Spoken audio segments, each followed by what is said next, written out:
खेड तालुक्यातील वाडा वाशेरे जिल्हा परिषद गटात राष्ट्रवादी काँग्रेस अजित पवार गटचे उमेदवार समीर काळूराम सुपे यांचा प्रचार जोरात सुरू आहे.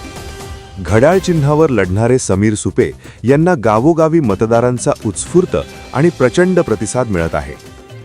समीर सुपे यांनी अर्ज दाखल केल्यापासूनच वाडा वाशेरे परिसरात समर्थकांचे जोरदार शक्तीप्रदर्शन दिसून येत आहे. विविध गावांमध्ये आयोजित सभा, पदयात्रा आणि जनसंपर्क कार्यक्रमांमध्ये हजारो मतदारांनी सहभाग घेतला आहे. स्थानिक नागरिक म्हणतायत की समीर सुपे यांचे वडील खेड पंचायत समिती आणि बाजार समितीचे माजी सभापती काळूराम सुपे यांनी गेल्या काही वर्षात विकास कामांमध्ये सक्रिय सहभाग घेतला असून ग्रामीण भागातील रस्ते, पाणी, शिक्षण आणि आरोग्य सुविधांसाठी सातत्याने प्रयत्न केले आहेत. यामुळे त्यांच्यावर जनतेचा विश्वास कायम आहे. यातूनच समीर सुपे यांच्या उमेदवारीला सर्वसामान्य मतदारांची पसंती वाढली आहे.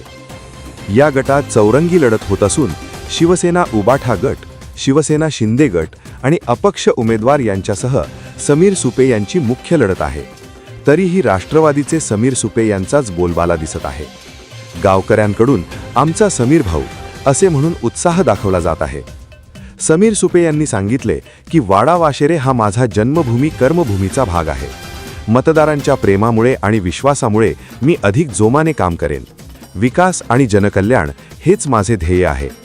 प्रचाराच्या शेवटच्या टप्प्यात समीर सुपे यांच्या रॅली व कोपरा सभांना मोठ्या संख्येने महिला, युवक आणि शेतकरी उपस्थित राहत आहेत. मतदारांचा हा उत्स्फूर्त प्रतिसाद पाहता वाडा वाशेरे गटात राष्ट्रवादी काँग्रेसचे पारडे जड असल्याचे चित्र आहे.